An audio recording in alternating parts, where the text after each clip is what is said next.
Join our community by subscribing. Every click helps us share more stories like this one. The introduction. In the small town of Maplewood, life pulsed with a steady rhythm, each day echoing the last. Nestled between rolling hills and dense forests, the town's silence was a comforting shroud, an assurance that misfortune remained a distant concept for its residents. But on an unremarkable Wednesday in late October, the placid facade of Maplewood was shattered. It began with the discovery of a discarded backpack on the outskirts of the town park. Officers responding to a report found the brown leather bag partially hidden beneath a layer of fallen leaves, the remnants of a once vibrant autumn. The backpack belonged to 18-year-old Emily Carson, a local high school senior, known for her even temper and dedication to both academics and her dance team. She had been missing for 3 days, a puzzled worry creeping across the faces of friends and family. As investigators examined the backpack, the contents revealed a glimpse into Emily's world. A crumpled math worksheet, her favorite sweater, and a half-eaten granola bar. Yet there were no immediate signs of struggle, no indication that something sinister had occurred. The search for Emily intensified. Police canvassed the town, questioning neighbors and classmates, their hope clashing with an underlying dread. This wasn't just a teenage girl wandering off. Something deeper, far more unsettling, lurked beneath the surface of what appeared to be an ordinary town. Each passing hour wrought heavy trepidation, the weight of the unknown pressing down on Maplewood. The victim. Emily Carson was more than just a name in a missing persons report. She was a beacon of vitality in Maplewood. The eldest of 3 siblings, her laughter filled the halls of Maplewood High, and her passion for dance colored her every moment. Each afternoon she would drift through the school's wooden double doors, a radiant smile on her face, a dance bag slung over her shoulder that indicated her dedication to her craft. She was the girl everyone loved, and her absence felt like a gaping hole in the community's heart. Her peers described Emily as the glue that held them together. She organized study groups, led choreographed routines, and was always the first to celebrate her friends' successes. Yet, beneath the surface of her sunny disposition lurked the same adolescent struggles faced by many. An unyielding pressure to succeed at school, dreams of a scholarship, and the gnawing anxiety that accompanied teenage life, often burdened. It was this complexity that made Emily relatable, and paradoxically, it also made her vulnerability palpable. As the days slipped by without a trace, investigators delved deeper into her background. Friends recounted their fun outings, gossiping in cafes, but also noted that she'd been acting unusually distant, striving to keep up with the demands of her senior year while battling her internal fears. The detective leading the case began to see Emily not just as a missing girl, but as a young woman teetering on the brink of life's overwhelming expectations. This suddenly voyeuristic glimpse at Emily's life only heightened the urgency of the investigation. The need to find her amplified with the growing darkness of the autumn nights. The crime scene. The morning sun barely broke through the dense fog that crept over the outskirts of Maplewood as detectives arrived at the park for a second search. The air hung heavy with anticipation, each step on the damp earth resonating with dread. They trudged through the brush, the squeaking of branches and rustling leaves their only companions, their minds poised on finding anything that could lead them to Emily. Just beyond a thicket of oak trees, in a clearing obscured by low-hanging mist, lay an area of disturbed earth, a stark contrast to the unyielding autumn landscape. Dusty patches of ground were uncharacteristically loose, and a few plucked blades of grass hinted at a struggle. This was no ordinary sight. It felt ominously charged. As officers cordoned off the area, they began to photograph the scene, documenting details meticulously. A forensic team moved in, equipped with specialized tools to further unearth evidence that could easily vanish in the fallen leaves. A single piece of clothing caught their eye, partially buried nearby. A blue and white checkered flannel shirt that looked eerily familiar. It wasn't Emily's, but bore a unique insignia belonging to her boyfriend, Jake. The discovery reignited flames of speculation and drew the investigators' focus back to Emily's social world. Through interviews, they uncovered hushed whispers of tension in Emily and Jake's relationship. Friends noted a peculiar shift in their dynamic, characterized by secretive conversations and uncharacteristic arguments reported just a week prior to her disappearance. As the investigation deepened, the once quiet town of Maplewood began to reel under the weight of suspicion, the fear shifting ominously from the unknown to the familiar. With every passing moment, the park relayed a story woven with fragments of truth and deception intertwined, awaiting revelation. The early investigation, fueled by urgency, investigators moved quickly to piece together the puzzle of Emily Carson's disappearance. The arrival of Melanie Grayson, Maplewood's lead detective, brought a refreshing intensity to the case. Known for her meticulous attention to detail, Melanie dissected every lead with a fierce determination. This was personal. Arriving at the station, she turned to her team, her voice steady and commanding. We begin by mapping out Emily's last known movements. We need to identify everyone she interacted with in the days leading up to her disappearance. The team split into pairs, diving headfirst into their tasks. Interviewing classmates, searching through social media accounts, and exploring Emily's digital footprint for any clues that could hint at her state of mind. As the day faded into early evening, a significant breakthrough emerged.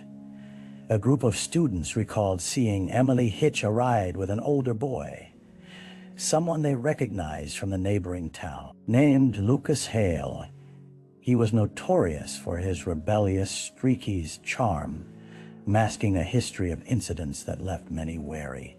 Speculation swirled among the students, but Melanie's instincts told her that Lucas was worth pursuing. Phone records quickly linked him to Emily, revealing a flurry of late-night texts exchanged just days before her disappearance. The tone of their conversations, once playful, had spiraled into intensity, raising red flags about their relationship. Although Lucas maintained he was merely a friend, Melanie wondered, who truly knows what lurks beneath a seemingly innocent conversation? As the sun dipped below the horizon and shadows filled the corners of the town, tension swelled. The investigation was only just beginning, and secret motives lingered, hidden under the veneer of youth and innocence. The dead ends. Days turned into weeks, and with each sunrise, the urgency of Emily's case was overshadowed by the heavy burden of uncertainty. Detective Melanie Grayson faced mounting pressure as she navigated down trails that seemingly led nowhere. Time had a way of dulling the sharp edges of hope. With each dead end, what began as a promising investigation felt increasingly like a haunting ghost story. The first real lead, Lucas Hale, proved to be a slippery target. Sifting through his social media, Melanie found images of Lucas in various social settings, but none depicted interactions with Emily. His alibi for the night she disappeared, held up under scrutiny. He was with friends at a well-known party, populated by more faces than familiar. Gathering witness statements from partygoers resulted in muddied recollections, many varying wildly, leaving Melanie grasping at straws.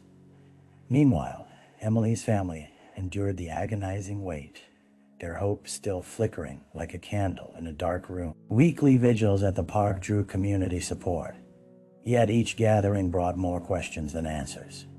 The media coverage intensified, amplifying both public interest and speculation, resulting in a surge of tips that led to more disappointment. Some were wild goose chases, while others left painful scars, such as those bearing witness to unsubstantiated claims of sightings. With leads dwindling, Melanie turned her focus back to Emily's inner circle. Each interview she conducted felt like peeling back layers of an uninnate revelation coming with its own bitterness. But alongside the raw emotions, a sense of urgency remained coursing through Maplewood, the desperate hope that Emily might still be out there.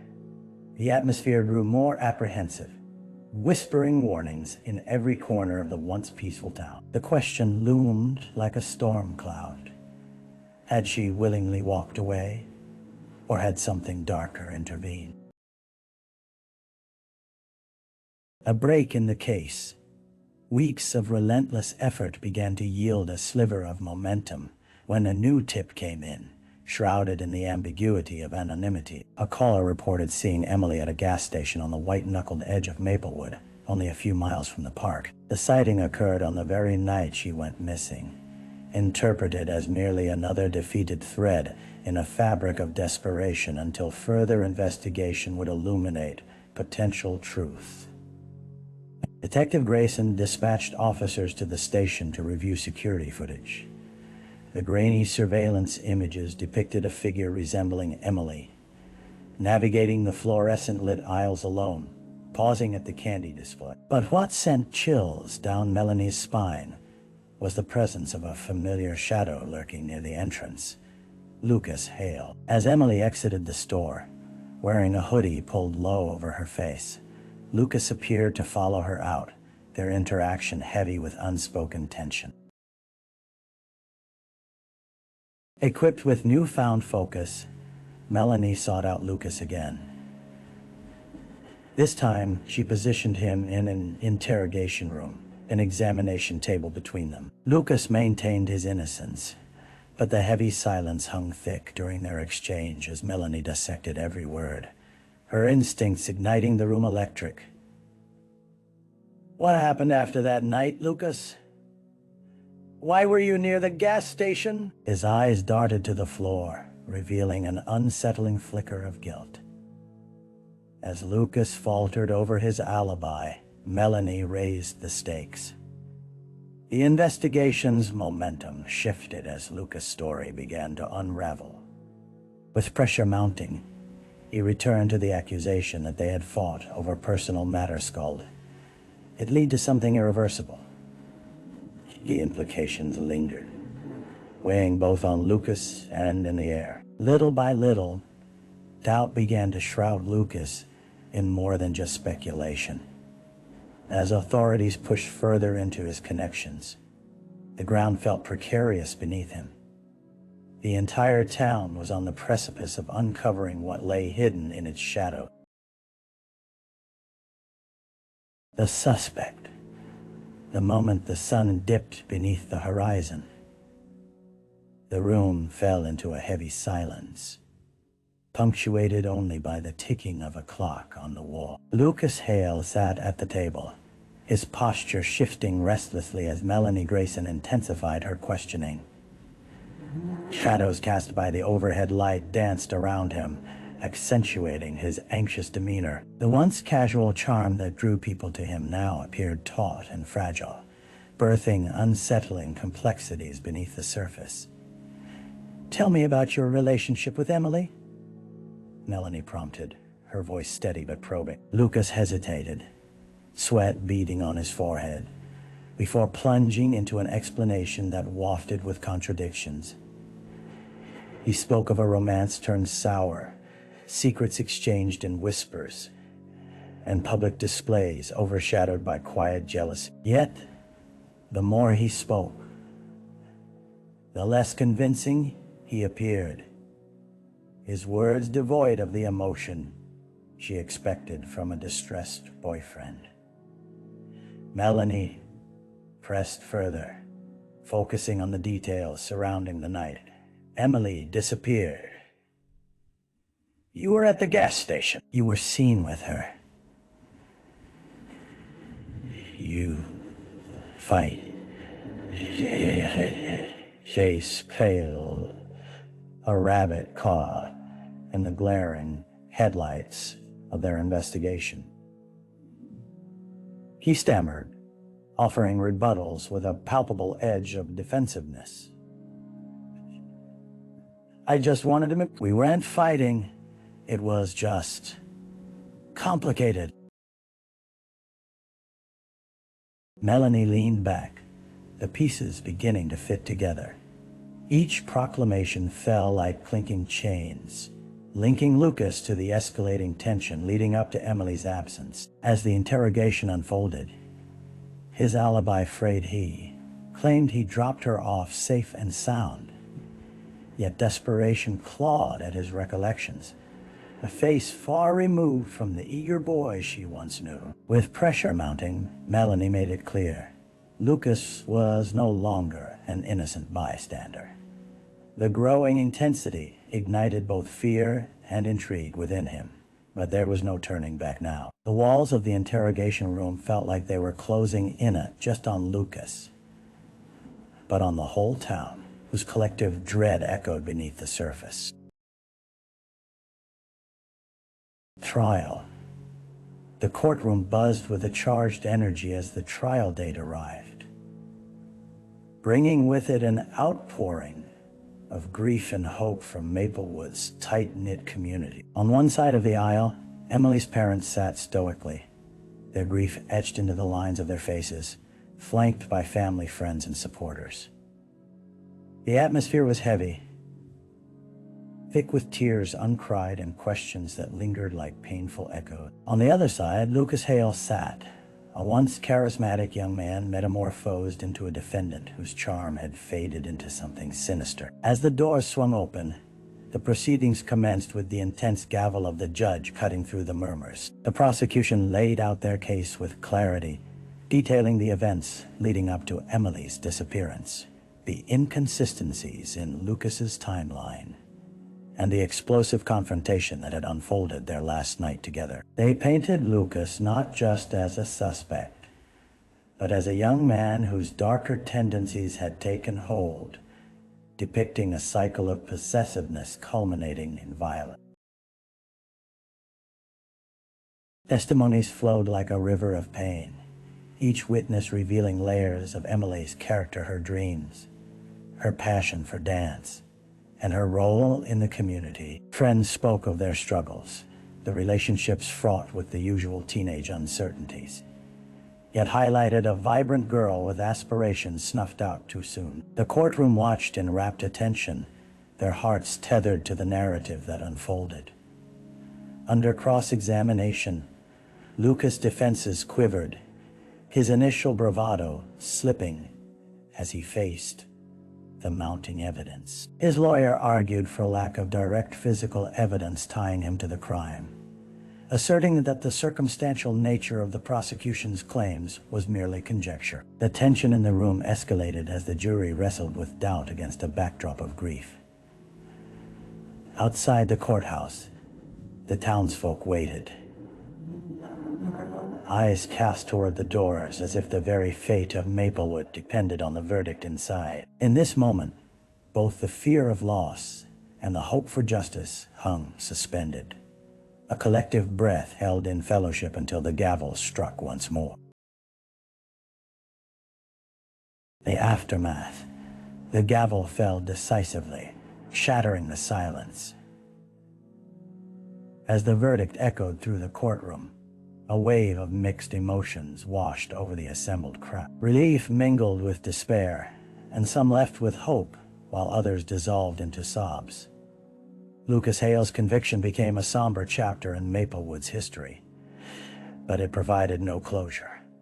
The town was forever altered. In the wake of the trial, Maplewood struggled to reclaim its innocence. The streets, once filled with the laughter of children, bore the weight of whispered conversations, the pain of loss thickening the air. Families hung ribbons in their windows to honor Emily, each brightly colored strand a stark reminder of the girl whose future had been extinguished. Yet shadows lingered, creeping into the heart of the community, and fear overshadowed the stability they had previously taken for granted. Emily's parents, existing in a limbo of grief, channeled their pain into advocacy. They established a foundation in her name aimed at supporting missing persons cases, ensuring that no family would endure the helplessness they had faced. Each time they spoke about Emily, their voice crackled with tempered resolve, battling the demons of sorrow with a newfound purpose. Detective Melanie Grayson, too, carried the weight of the case. While she had secured a conviction, the haunting questions never quite left her. What drove a bright young man to such darkness? What could have been done different? She continued to investigate the dynamics of relationships among youth, hoping to educate and prevent other tragedies from unfolding. The town slowly began to heal, but not without reminders of their tragedy. Maplewood lives on, despite the scars of a painful past. The echoes of laughter returned, but the innocence that had been lost transformed into reflections of resilience, a yearning to honor those, like Emily, who had disappeared too soon. Reflection. In the years that followed Emily Carson's disappearance and the trial of Lucas Hale, the small town of Maplewood underwent an evolution forged by tragedy. The memory of Emily lingered like a specter, shaping conversations and inspiring moments of solidarity among neighbors. Life carried on, but the reflection remained stark in the town's collective consciousness. As seasons changed, so did the landscape of grief. Parents spoke more openly with their children about the importance of communication and understanding relationships. Schools introduced programs focusing on mental health and healthy boundaries, acknowledging that educating young minds was just as crucial as the traditional curriculum. Every year, on the anniversary of her disappearance, a candlelight vigil gathered the community, serving as a poignant reminder of both loss and resilience. Emily's parents, driven by their mission, shared her story tirelessly, urging others to nurture open dialogue around vulnerability and support. They spoke to youth groups, emphasizing the significance of listening to one another, of recognizing signs of distress that might otherwise go unnoticed. Detective Melanie Grayson often visited Maplewood, feeling an ever-growing connection to the town and its people.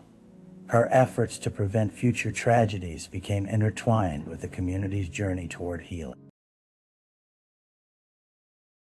As she stared out at the candlelit faces gathered in remembrance, she realized that the story of Emily Carson wasn't just about the crime.